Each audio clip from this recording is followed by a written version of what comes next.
Hi everyone, if you're into print on demand and you have lots of designs uploaded to your shop, you may be surprised to know that it's possible for others to capture and download your design images. Now, although those images may be of a low resolution, nonetheless it's still a concern.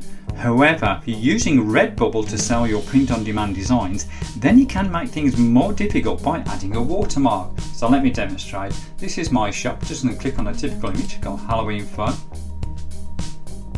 Just going to scroll down just a little bit. I'm going to click on the main image. And as you can see, there's no watermark there, so you could actually capture that image. So let's go back. What I'm going to do is add a watermark, and what we do is click on your actual account, select activity feed. That reveals some various settings on the left hand side. Select protect your work. At the moment we've got no watermark. What I'm going to do is select discourage people from right clicking or saving images by placing a transparent image over the top of them, and then also add a small watermark. Select save, come back again. Now we will select our little image,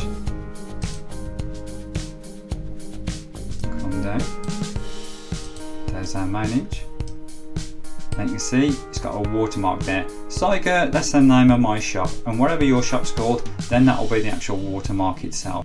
And there you go, it's just a little extra layer of protection that you might find useful. Thanks for watching.